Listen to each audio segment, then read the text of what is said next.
Human systems rarely distribute time evenly.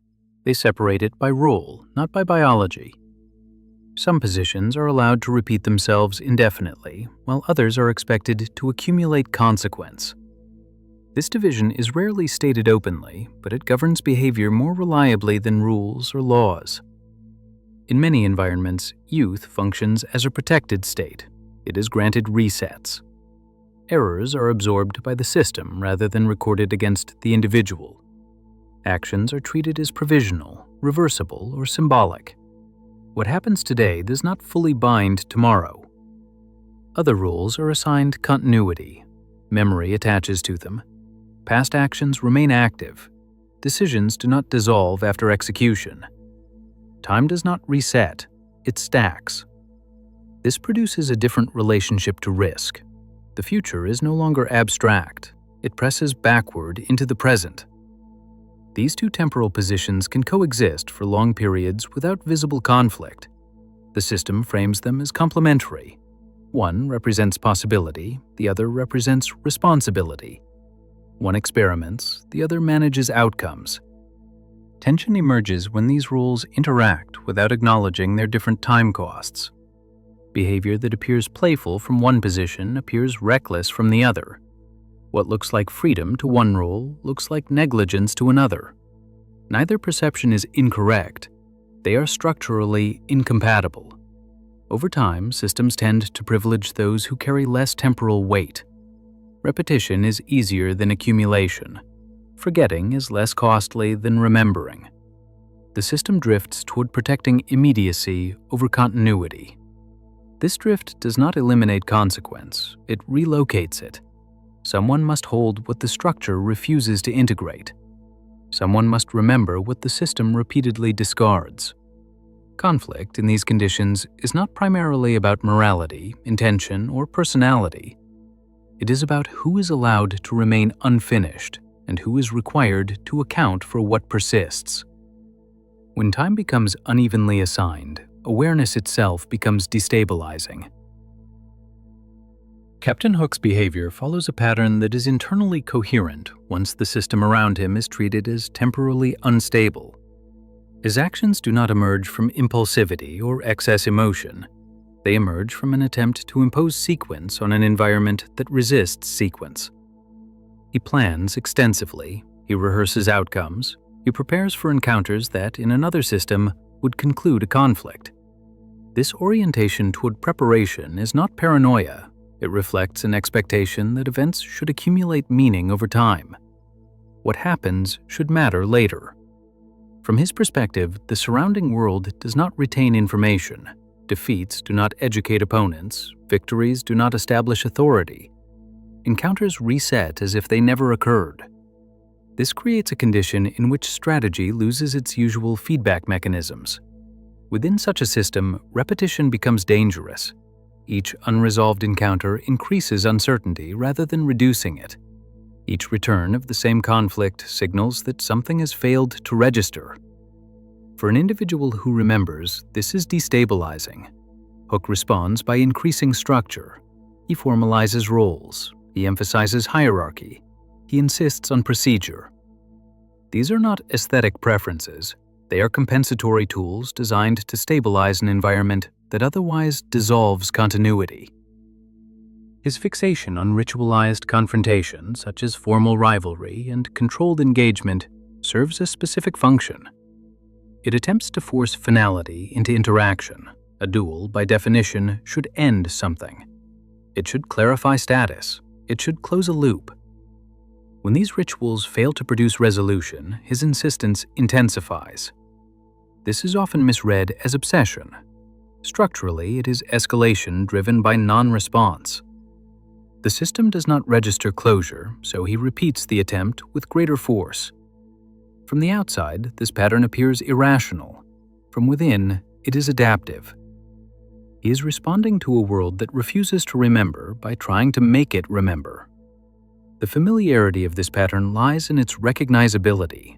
Many human environments reward flexibility and forgetfulness while penalizing those who insist on continuity. In such spaces, those who plan are framed as controlling. Those who document are framed as rigid. Those who remember are framed as unable to move on. Captain Hook occupies this position. He is not reacting to a single opponent. He is reacting to a system that erases consequence. His behavior reflects a rational attempt to restore causality where it has been suspended. The pressure in this system does not originate from a moral shift in Captain Hook. It emerges from a growing misalignment between his internal sense of time and the environment's refusal to acknowledge it. The structure remains static while his awareness continues to accumulate. He exists in a space organized around perpetual youth. In this space, danger is rehearsed rather than endured. Injury is symbolic rather than permanent. Loss is theatrical rather than instructional. Events occur, but they do not settle into history. For someone who remembers, this creates friction. Memory introduces expectation. Expectation introduces disappointment. Each repeated encounter that fails to alter future conditions signals that the system is not responsive to information. As time passes for Hook internally, the gap widens. His past remains present. Previous failures do not fade. Previous humiliations do not dissolve. They stay active, shaping anticipation and narrowing tolerance for uncertainty. The system, however, does not share this burden. It resets encounters without cost. It treats repetition as novelty. What feels unresolved to him feels playful to others. What feels urgent to him feels optional to the environment. This asymmetry produces escalation without intention. Hook does not choose to become more severe. Severity is the byproduct of carrying cumulative weight in a space designed to remain light. Importantly, the structure offers no exit. Withdrawal would not resolve the tension. Acceptance would not lighten the load. The system provides no mechanism for closure, only continuation. As a result, pressure has only one direction to move. It compresses inward. Behavior becomes more controlled, more rigid, more exacting. Flexibility feels unsafe because it risks further erasure. Adaptation feels indistinguishable from disappearance. From the outside, this appears as fixation. From within, it is containment. He is not intensifying conflict to dominate the system. He is intensifying structure to survive within it. The tension, then, is not between characters. It is between temporal logics. One demands accumulation, the other refuses it. Neither adjusts. This is the condition under which systems stop producing resolution and begin producing strain. Machiavelli treats power as something fragile, conditional, and constantly exposed to erosion. It does not exist because it is deserved. It exists because it is maintained. For him, authority is never permanent. It must be renewed through perception, memory, and control of a narrative. From this perspective, Captain Hook is operating with assumptions that are structurally incompatible with the environment he occupies. He behaves as though power can accumulate. He expects that past demonstrations of force will shape future behavior. He assumes that reputation, once established, will reduce the need for repetition. These assumptions are not naive. They are foundational to most systems of governance. Machiavelli writes for worlds where memory persists, where punishment leaves residue, where fear, once learned, alters calculation. Hook acts as though he inhabits such a world. The system around him does not function this way. Visibility exists, but it does not consolidate. Hook is seen often, but never stabilized as an authority. Each appearance is treated as an isolated event rather than part of an ongoing rule. This prevents reputation from hardening. Machiavelli emphasizes that it is not enough to be feared. One must be known as feared. That knowledge must survive absence. In Hook's environment, absence resets everything. Fear dissipates the moment he leaves the frame. This forces him into constant reassertion. Power becomes labor rather than leverage.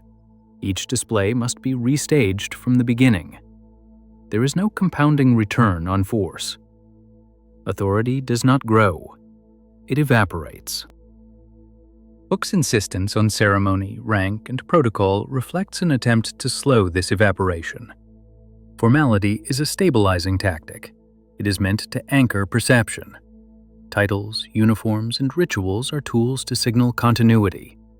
But Machiavelli is clear that symbols only work when the system agrees to honor them.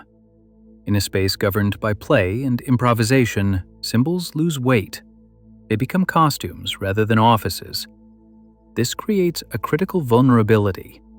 Hook cannot retreat from visibility without losing relevance, but remaining visible exposes him to constant narrative distortion. He is always present, but never in control of how his presence is interpreted. Machiavelli warns that rulers who allow others to frame their image lose power even if they retain force. Hook's image is defined externally. He is cast as obstruction, as excess seriousness, as an interruption of enjoyment. This framing strips his actions of legitimacy before their content is considered. Fear also fails to function strategically under these conditions. Machiavelli prefers fear to love because fear is more reliable. But reliability depends on memory. If punishment does not inform expectation, fear becomes sensation without strategy. In Hook's case, fear produces reaction but not anticipation. It shocks, but it does not educate. The same behaviors recur unchanged. The system absorbs fear without altering its structure. This forces escalation, not because Hook enjoys cruelty, but because lower levels of force no longer register. Each action must be more visible, more dramatic, more absolute, just to achieve the same temporary effect. Machiavelli would recognize this as a losing position. Power that requires constant amplification is already decaying. The ruler expends more energy for diminishing control. Yet adaptation is blocked. Machiavelli advises rulers to adapt to the nature of the state they govern. But this assumes the state is governable. Hook's environment does not permit durable rule. It only permits circulation, interruption, and spectacle. If Hook abandons structure, he loses identity. If he maintains it, he exhausts himself against a surface that cannot hold authority. His failure is not strategic blindness. It is structural impossibility. Machiavelli would not describe Hook as a poor ruler. He would describe the system as one that cannot sustain rulership. Power slides across it without settling. Control leaves no trace. In such a world, the one who seeks to rule appears increasingly unstable, while those who avoid responsibility appear free. Authority becomes a liability. Discipline becomes a signal of misalignment. From this lens, Captain Hook is not defeated by a rival. He is defeated by a system where power cannot accumulate, fear cannot persist, and reputation cannot harden. The tragedy is not that he seeks control. It is that control has nowhere to land. From a Jungian perspective, Captain Hook's conflict is not primarily external. It is the result of a psyche forced to maintain coherence in an environment that resists individuation. The system around him does not support psychological integration. It encourages fragmentation. Jung describes the persona as the social mask required for participation in a given environment. Hook's persona is formal, disciplined, and controlled. It emphasizes command, precision, and restraint. This persona is not theatrical, it is defensive. It exists to maintain boundaries where none are naturally enforced.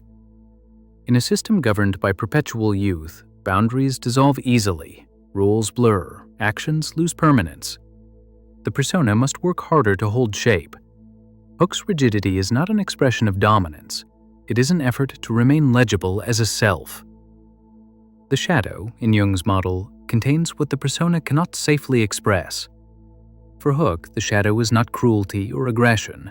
Those are already permitted by his role. The shadow is fear of erasure. It is the anxiety of becoming unnecessary in a system that does not age. This fear is not irrational. In an environment without accumulation, relevance is temporary. Existence depends on repetition.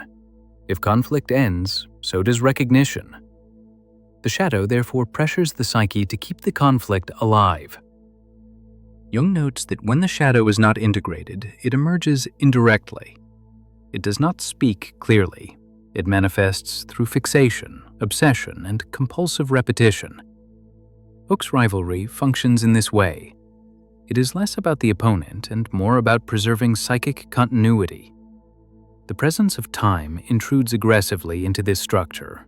Jung understood time as a destabilizing force when it cannot be integrated into identity.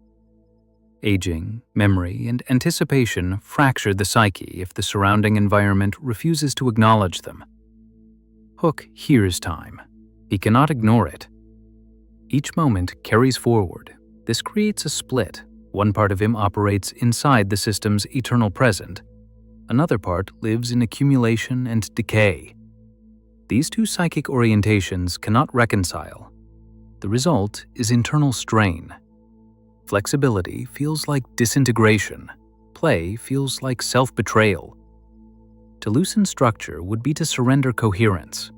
The persona hardens because it is holding back dissolution. Jung describes this condition as psychic inflation followed by collapse. Not because the individual becomes arrogant, but because the ego takes on too much compensatory responsibility. Hook must supply structure internally because the environment will not. This overcompensation produces brittleness. There is no space for ambiguity, no room for improvisation. Any disruption threatens to widen the fracture. Control becomes synonymous with survival. Importantly, this is not madness. It is a predictable response to a system that denies individuation. Jung believed that psychological health requires progression, differentiation, and eventual integration. Hook is denied progression. His psyche is forced to circle. The shadow grows heavier under these conditions. Not darker, but denser. Each unresolved cycle adds weight. Each repetition without meaning deepens exhaustion. The psyche is asked to endure without transformation. In Jungian terms, Hook is not possessed by his shadow. He is trapped by a system that prevents its integration. There is no ritual, no transition, no acknowledgement of passage that would allow psychic reorganization. The fracture persists because it must. To heal would require time to move forward. The system forbids this. So the psyche compensates endlessly, tightening structure to avoid collapse. From this lens, Captain Hook's severity is not pathology, it is containment. His rigidity is not cruelty, it is the visible strain of holding a self together where selves are not meant to mature. Nietzsche approaches human behavior through the pressure placed on values. He is not interested in what values claim to represent in stable conditions. He is interested in what they become when stability collapses. Values, for Nietzsche, are not ideals. They are survival strategies that reveal themselves under strain. Captain Hook operates with a value system that presupposes consequence. Honor matters because actions settle. Rivalry matters because it ends. Victory matters because it changes position. These values are coherent only when time moves forward and outcomes persist. The environment he inhabits dissolves these conditions. Actions do not accumulate. Outcomes do not endure. Positions do not stabilize. Values remain intact in language, but their function erodes. They continue to exist, but they no longer do anything. Nietzsche would identify this as a crisis of valuation. Not a loss of values, but a loss of the conditions that make values meaningful. When this happens, adherence to values becomes costly rather than sustaining. Hook continues to act as though honor can still organize behavior. He insists on formal opposition, recognizable rivalry, and structured conflict. But these gestures no longer regulate the system. They circulate without effect. Nietzsche distinguishes between values that emerge from strength and values that persist reactively. This distinction is not moral, it describes direction. Life-affirming values adapt to conditions. Reactive values cling to form when function has collapsed. Hook's values are not weak, they are displaced. They were forged in a system where endurance mattered. They are now applied in a system that neutralizes endurance through repetition. Under this pressure, values invert. What once gave coherence now produces frustration. What once oriented action now traps it. The will strains against an environment that refuses to respond. Nietzsche's concept of the will to power is often misunderstood as domination. In practice, it refers to the drive to shape reality in a way that affirms one's existence. For Hooke, shaping reality requires finality. Without finality, affirmation collapses. The system denies him this. His will encounters no resistance that can be overcome. It encounters only deferral. This is more corrosive than defeat. Defeat clarifies hierarchy. Deferral suspends it indefinitely. Nietzsche warns that when the will is repeatedly blocked without resolution, it turns inward. Not into reflection, but into exhaustion. Action continues, but belief in action erodes. Hooke persists not because he believes more strongly, but because stopping would mean acknowledging that meaning cannot be secured here. Continuation becomes the only remaining form of affirmation, even as it empties out. Nietzsche would not call this decadence. He would call it exposure. The environment reveals which values can survive without support and which cannot. In this system, survival favors those who abandon coherence. Those who forget do not suffer contradiction. Those who improvise do not experience erosion. Those who refuse continuity are spared the pain of watching values decay. Hooke refuses this escape, not because he is noble, but because abandoning values would dissolve his orientation entirely. His suffering emerges not from morality, but from persistence. Nietzsche describes the danger of values outliving their conditions. They become burdens. They demand loyalty without providing sustenance. They ask for sacrifice without offering meaning in return. Hooke carries such values. They do not elevate him, they weigh him down. Yet discarding them would leave nothing in their place. The system offers no alternative valuation that allows for endurance. From a Nietzschean lens, this is not a failure of character. It is a collision between valuation and environment. The values are not false. The world has simply moved somewhere they cannot operate. What remains is strain without transcendence, action without transformation, will without outcome. Nietzsche does not resolve this tension, he exposes it, and exposure here is sufficient. After this point, the narrative no longer organizes itself around victory or defeat. The familiar structure of escalation followed by resolution dissolves. What remains is motion without trajectory. Encounters repeat, but they no longer feel cumulative. Each confrontation resembles the last without building upon it. Actions occur, but they fail to move the system toward any stable outcome. The sense of progress thins. Captain Hooke's rule changes subtly. He is no longer advancing toward a goal, he is maintaining pressure within a loop. His actions resemble procedure more than intention. They are carried out because they must be, not because they promise transformation. The system responds by absorbing each disruption. Nothing breaks, nothing reforms. Events are neutralized through repetition. Conflict becomes a maintenance function rather than a catalyst. This alters the emotional texture of the narrative. Stakes feel present but unlocatable. Danger exists, but it does not accumulate into risk. Consequence flickers and disappears. Agency becomes distributed rather than concentrated. No single actor appears to drive events forward. The environment sustains itself through recurrence. Individuals orbit it, briefly intersecting before being released back into motion. Hooke's persistence highlights this decentering. His continued effort does not clarify meaning, it exposes the absence of it. The more he insists on resolution, the more the system reveals its resistance to ending. Over time, repetition drains significance from action. What once carried weight becomes procedural. What once felt decisive becomes routine. The narrative stops promising change. This is not stagnation in the traditional sense. Things continue to happen, but happening itself loses direction. Movement replaces progression. Activity replaces outcome. The system becomes self-sealing.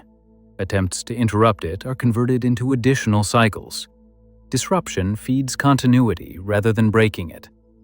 In this state, the narrative no longer belongs to any character. It belongs to the structure. Individuals are interchangeable insofar as they sustain motion. Memory remains isolated within those who carry it. Hook's presence functions as contrast rather than catalyst. He carries expectation into a space that cannot fulfill it. The friction persists without release. What remains is not climax but endurance, not resolution but continuation. Systems that deny time do not remove consequence, they displace it. What cannot be integrated structurally must be carried individually. This redistribution is subtle, often invisible, but it shapes behavior more reliably than intent. In such systems, continuity becomes an uneven burden. Those who forget move lightly. Those who remember accumulate weight. Memory no longer functions as orientation. It becomes mass. Captain Hook is not defeated through opposition or defeat in any final sense. He persists inside a structure that does not allow persistence to conclude anything. Each cycle adds strain without offering release. Endurance replaces progression. The system remains stable precisely because it does not retain impact. It absorbs disruption and returns to form. This resilience is not strength, it is refusal. Nothing settles long enough to demand change. Awareness under these conditions becomes isolating. To recognize accumulation in a space that resets is to become misaligned by definition. The individual appears excessive, not because they do too much, but because they carry too much. Time, in this environment, does not advance collectively, it fragments. Some experience it as motion without cost. Others experience it as cost without motion. The system does not reconcile these positions. No corrective mechanism appears. The imbalance is not addressed. It does not need to be. The structure continues to function. What remains is not resolution, but distribution. Not justice, but allocation. Someone must hold what the system refuses to acknowledge. Time does not argue, it assigns. Until the next observation.